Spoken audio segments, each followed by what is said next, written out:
ప్రజాసేవ ముసుగులో రియల్ దందా, జెండాల మాటున కాసుల వేట, బలి పశువులవుతున్న అమాయక యువత దోపిడీ సొమ్ము నోట్ల రూపంలో మీ ముంగడికి ప్రజలారా మేల్కోండి అని చెప్పి మరి ప్రచురించారు. నల్గొండ కార్పొరేషన్ ఎన్నికల వేళ రాజకీయం రంగు మారుతుంది. సిద్ధాంతాలు గాలికి కొట్టుకుపోయాయి.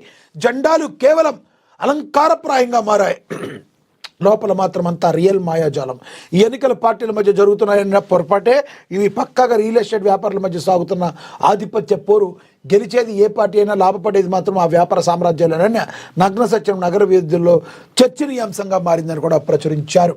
ఇక జెండాల మాటున కాసుల వేట, అధికార పార్టీ మొదలుకొని ప్రధాన ప్రతిపక్షాలను బీఆర్ఎస్ బీజేపీ వరకు అంతా ఒకే బాటలో పవిస్తున్నాయి. బయటకు విమర్శలు చేసుకుంటున్నా, లోపల మాత్రం నువ్వు గెలిచినా నేను గెలిచినా మన వ్యాపారాలకు డోకా ఉండకూడదన్న లోపాయికారి ఒప్పందాలు కుదుర్చుకుంటున్నట్లుగా సమాచారం.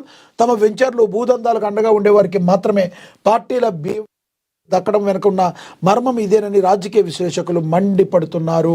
మరి ప్రజలారా మేల్కోండి, ఓటు వేసే ముందు ఆలోచించండి.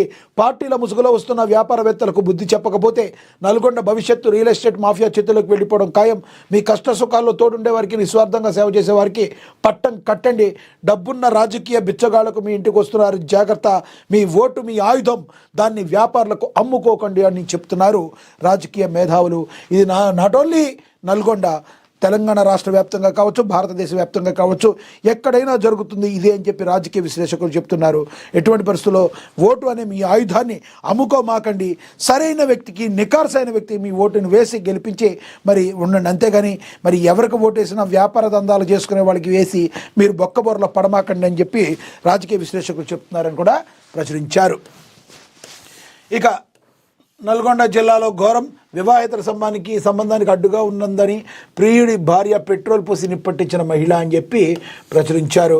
ఇక అదేవిధంగా ఏరియా ఉత్పత్తి లక్ష్య సాధనలో KK5 అని ప్రథమం. జనవరి నెల ఉత్పాదక వివరాలు వెల్లడించిన మరి GM అని కూడా ప్రచురించారు. ఇక ఓవరాల్గా తెలంగాణ పాలిటిక్స్లో ట్యాపింగ్ మలుపు అని కూడా ప్రచురించారు. కంది రామచంద్ర వీకెండ్ అనాలిసిస్ చూస్తాం. అలాగే తెలుగు నాట తాజా రాజకీయ పరిణామాలపై ANCO సీనియర్ జర్నలిస్ట్ కంది రామచంద్రారెడ్డి వీకెండ్ అనాలిసిస్లో ప్రచురించారు. తెలంగాణ రాజకీయాల్లో ఒక కీలక పరిణామం, ఫోన్ ట్యాపింగ్ కేసులో మాజీ ముఖ్యమంత్రి కేసీఆర్ను ఆదివారం సిట్ అధికారులు విచారించనున్నారు. గతంలో కాళేశ్వరం విచారణకు కేసీఆర్ హాజరై వాంగ్మూలాన్ని ఇచ్చారు. Phone tapping case